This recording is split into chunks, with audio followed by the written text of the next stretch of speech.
everybody. Welcome to Beyond the Veil. I'm Steve, joined by my friends Scott, Juan, Manny. All right.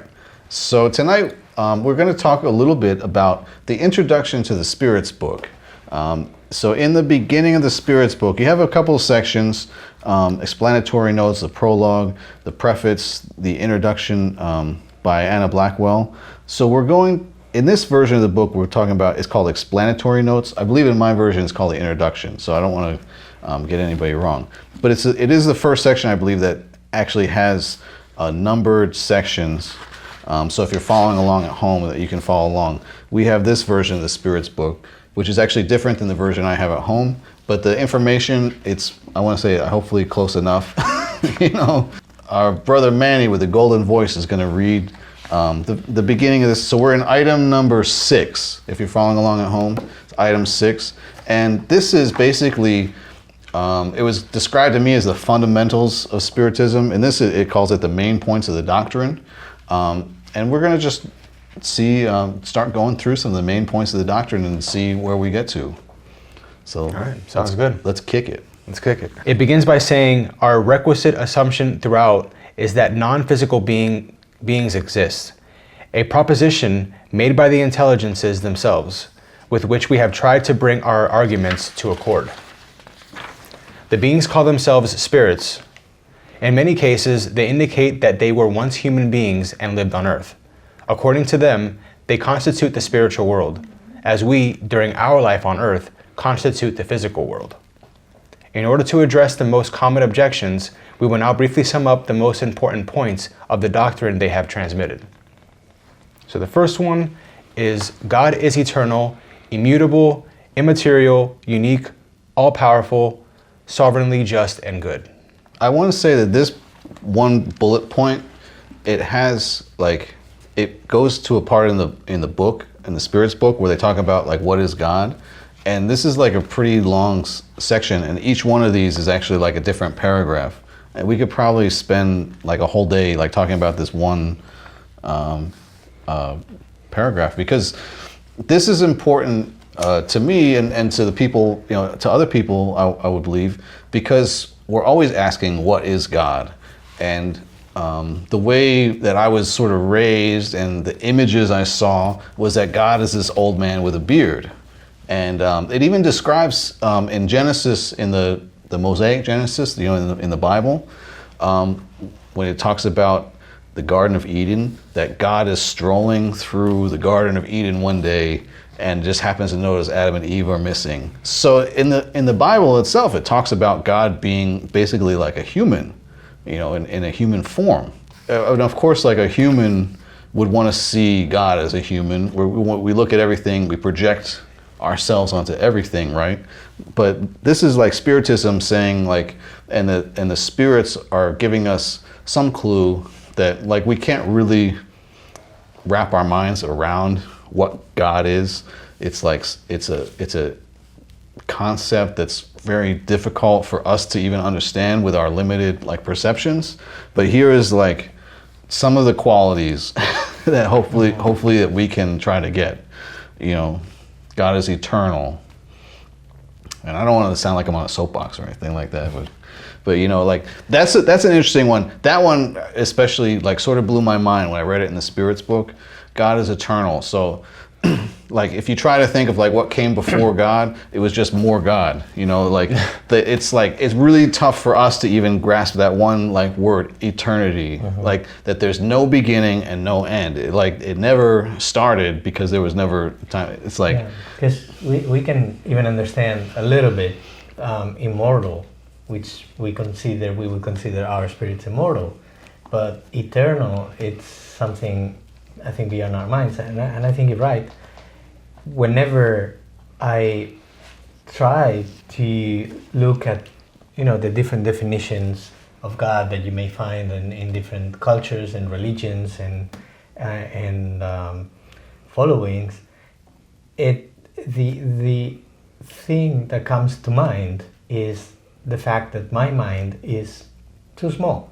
It's simply or not equipped or too small, or there's no way really that I can begin to understand what is God. So I think this is interesting, and we can talk about the different points. Like, we are getting some attributes or qualities of God, and I even it's going beyond this point, but the definition that the spirits give of God in the first question of the Spirits book, I think it's probably the best one that I have read, but still I go like this, because it's, for me, it just falls off my head from everywhere.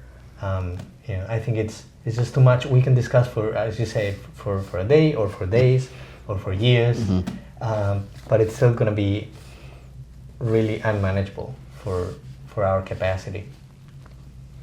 I'm thinking that's going to be true for everyone. So by design, our human being is one of the limits is we don't know all the knowings, and so I'm also guessing that there's a very high elevation to a point where you'd be exposed to that, and that would be a very high order, pure spirit, I would expect, that would kind of know the origins. At that point, it probably wouldn't matter, right? It wouldn't matter because it's all about the love and the purity at that point. So it's interesting that the discussion we're having right now, I would expect that all humans have that governor. You get to the point where we know what we don't know, and we just can't go further. We're not designed that way, and it's probably for a purpose, right? There's many things we don't know. We're learning through Spiritism, through communications from the spirits in the invisible world, in the eternal world, in the world that existed before matter or this planet. That it's necessary, right? So that there's so much more to learn beyond what is God. What was the origin of that? So there's so many other things we're learning day after day, minute after minute, lecture after lecture, study after study, barely scratching the surface. It's almost like how scientists are learning about the Earth. They're looking to the sky, and we're barely learning about our Earth, and the things on it, and so again, barely scratching the surface. So, I think that's important. So why is that? That's probably another good topic. But knowing that there's a supreme intelligence, we're smart enough to know that, knowing that, there's more, knowing that it wasn't an accident that I'm sitting here, knowing, this kind of thing. Some people have this knowing through feeling, some people acquire this knowing through knowledge, and others, they have a moral connection and a spiritual connection where, it's part of the knowing. So I think it's so abundant. I think, we turn it into other words like faith, right, and this kind of stuff. So those are great things to live on. And let's focus on what's more important. That exists. Okay, we'll learn it when we're able to learn it, for example. So let's get back to what we can learn. How do we elevate ourselves? What is sovereignly just and good? How can I apply that to my life if that's my origin, right? These kind of things. So right, yeah, and that's a good point. A lot of these words that we use to describe God, I mean, they're just simply beyond what we're able to comprehend. We don't know what eternity is. We're not prepared to experience that. The word immutable means cannot be changed. Everything that we know in our world can be changed. Even when you talk about atoms, they can be broken down into subatomic particles, and they can be broken down even further. And now we are finding that those are just manifestations of different vibrations of energy. So we don't have a concept of things that can't be changed. We ourselves as spirits are constantly changing and evolving. So even though these are the best words that we have to describe God, and it's true, we still don't have what's required to understand what it all means, because it's really just beyond our capability and our learning so far as our progress as spirits. Like, we could probably talk about any one of these points, but like Scott was just mentioning about being sovereignly just and good, because that's something that a lot of people have a hard time with, and a lot of people in the world, when they see like injustice in the world, they become atheists. They say, how could a God allow this? And for us, it's like, okay, so we have the spirits like telling us, like, yes, there is a God, you know, and we just believe it, you know, because like, why do we choose to believe what the spirits are telling us when, you know, a lot of people have doubts? It's hard to talk about like one of these points without talking about a lot of them, but that's definitely something. It's like, how could God allow bad things to happen to good people? You know, how could a just and good God? I think that's a very good point, and I think that's a question that we have all encountered at some point, whether, you know, firsthand or by someone going through a very bad time or rough moment, or being very angry at something that's happened, saying that to us. And to me, the only way we can go through that question is by our experience. It's trying to experience what that means, and trying to make sense of it through our experience.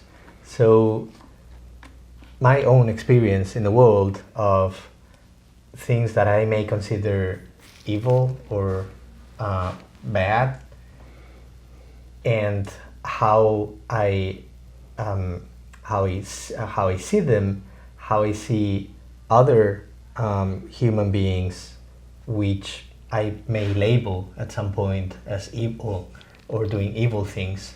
I think it's only through that, only through those experiences, only through my own work in building first empathy and then compassion, and only that path is going to allow me to begin to understand what a God that is all just and all good means, and what's behind what I label as evil, and what I label as an, I'd say, insensitive God, which is not more than my own insensitiveness and lack of ability to see beyond a situation, really. You know, and it's like, I couldn't appreciate God in my life until I had been through a lot of pain and suffering. And I realized like later that the pain and suffering was my own doing. Like, it was because of the result of the choices that I made, the way I chose to live. I was living a selfish life. I was greedy and self-centered, and you know, like, and had no beliefs, like no belief that anything I did, like anything that I would put out in the universe, I didn't believe it would ever come back to me. And it's basically what was happening, was all that was coming back to me, and I went through a lot of pain. And when I got to like the point where I was in so much pain that I just had to like ask for help, that's when, like, for me, like the change happened. When I finally got to that point of praying for help, I received the help. You know, it's not that I miraculously like got out of the trouble that I was in. You know, I was in pretty deep, but it's like I found like assistance in a spiritual level. You know, and I think for me, that's how I came to believe, was because of like, even when you're in the darkness, you can see the light in the darkness, and that's, for me, it's like, it's really hard for me to really like give that to anybody else. Like, that was my experience, and it's really hard for me to share that with somebody, like, you know, that they could see it through my eyes. So it was kind of like, instead of being a bystander in your life and blaming God for things that bad that happened, you took responsibility for your own actions, and that's ultimately how you can say that, explain that God is just and good, is because He gives you free will to do what you want. It's up to you what you decide to put out there and what you want to do. And then through your experiences, obviously you learn and you grow through those experiences. But without the free will, there wouldn't be. We're not talking about free will today. Okay, that's too much. That's too deep.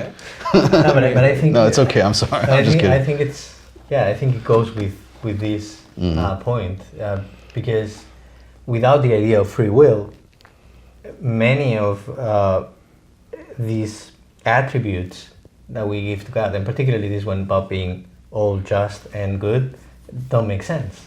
And so I think this this idea of free will, it's at the center of whatever God has laid out for this system, because at least in my idea, God is not kind of like micromanaging, and that's also why this thing about how can he allow this or that, it doesn't work for me, because I don't think he is micromanaging anything. I think he's kind of like this supreme intelligence is put out there, the natural laws and the laws of the universe, and how kind of like the rules of the game, and now we get to act according to those rules, and that's where free will comes in and makes it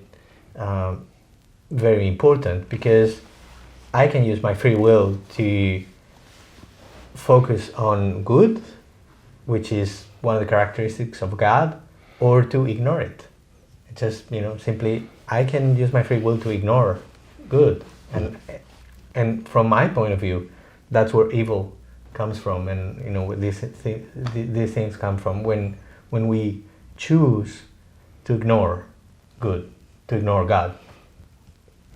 I think that's spot on. I think part of what we're learning, that without free will, that would be a condition imposed upon us. Right. So how could be good and just if something is imposed on you and you're not free to explore your own creativity and love or goodness or not so good. So again, if you start to look at it from that point of view, it has to be that way. And then you see the contrasts. Remember, we've learned going a little. I mean, we have to kind of open the doors a little bit, a couple windows here into this discussion. So it's not like everybody showed up on this planet and like they're all good and some went bad and some didn't. No, some were promoted, from a lower order planet and they weren't maybe great or even that good, and some were good, and some were maybe demoted from a higher level planet, so they were kind of good or maybe a little better than the other good guy. So again, there's a whole mix of beings at different levels of morality, and that's what we're talking about here on this planet of expiation, trial and expiation, and recently we're at a planet of regeneration. And I know I'm jumping ahead, but again we're growing, we're progressing. So again, how do you learn? You learn through contrast, you learn through opinion, you learn through free will. You learn the difference, what feels good is good, and what is not so good in the way you act, treat, speak, interact with people, treat people, physically, mentally, emotionally, all of that. And so, as part of a system, right, that's sovereignly just and good, as we just spoke, it would have to be allowed us to allow us to be us in this type of world, a free world, if you will. And again, mistakes from lower order spirits who are present in our planet and their higher order, and we can point out some of the real high ones. Why do we let all the lower order spirits run our government? How does that work? It's kind of like he was saying. We have the free will, so we have the free will to do evil if we choose to. If we didn't have that ability, then obviously we wouldn't have free will. We wouldn't. We would just be machines, on a designed, with the designed, behavior. And a lot of people believe that. I have a friend who's a spiritualist, and she talked to me about soul contracts, and she was like, like you and I made an agreement when we were, in the spirit world that we were going to meet here at this particular date and time, and this is our contract, and we're living up to it. And I was like, I just can't get with that. I just can't get with that idea, and that everything that could be true, right? Well, in Spiritism, there's kind of a little bit of planning that goes into incarnation, but it's also like a little bit of a destruction derby. You can choose to follow the path, or you can choose not to. That'd be a huge amount of contracts and a huge amount of lawyers at the other side. Yeah. Well, it's probably a lawyer that thought of that idea. We don't want that. Yeah. I tell you. Well, that's not to say. I mean, and I would like to say there's there's quite a bit of planning, right? We know that. But again, there are spirits who would naturally gravitate to each other. They're both incarnated in recent times, but in different places in the world. I like to call it. They could find each other, literally. You Happy heard about accidents. soulmates meeting and all this. So again, it happens. Beautiful disasters. Yeah. No, it was Bob Ross, the painter, said, "Happy little accidents," right? So we know there are no accidents, but again, it's like fraternity or affinity, right? So you're gonna gravitate, toward, just like people in cities, right? Some city, the culture, the style of certain cities or neighborhoods are a certain way, and other neighborhoods or cities are a little different way. There's congregation of the people, the spirits who there's like for like. The same thing when you do your transition. You're going to end up in cities that that you fit, right? So again, and that's good, that's balance, right? Think of it this way. And the contrast is to help us understand, to learn, right? At least on this planet, so that we can see the contrast, we can understand the conflict, and then maybe help us make decisions towards the good. So again, if the formula works in a way that it can help us go towards the good, great. But again, our free will, we can choose not to. And that's why we see some of that still on the planet. I really don't like what you just said, because it sounds like I have an affinity for Pompano Beach. And I never wanted to But live in we Pompano. all have at some point, some people have moved to the next city or two This is- over, okay? Well, Pompano is just like Star Wars. It's like, I've never seen a greater hive of scum and villainy. Right? Come on, man. But I was thinking about, when you were talking about... You haven't been to Hialeah? Oh, yeah, okay. Like it could get worse, right? Talk about that road. But when we talk about other people and we talk about people doing evil, in Spiritism, we prefer most of the time to use the word ignorant instead of evil.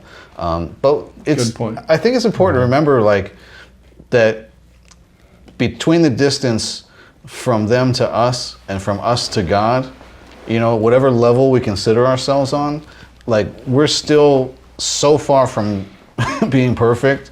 Like the spirits say, we're closer to a blade of grass than we are to God. And it's really important to remember that, like when we're talking about God and God's qualities, and really, like, not just about for us to sit here and tell people like what God is, but really, like, why are we talking about this? And I think we brought up a lot of great points, like, why is it important for us or for other people? Because, we're all here on this planet, like, learning lessons, and sometimes you sometimes you learn, or sometimes you suffer. How do they say that? But it's not always like pleasant. It's not always flowery, to learn lessons here, But I think it's also a humbling lesson. It in a way, I see an image of, say, a flower that looks up to the sun. Like a sunflower keeps following the sun, and I'm sure the flower, or the sunflower in this case, does not know why it's doing that. It just keeps on doing it. It has something like a call to look towards the sun and keep following it.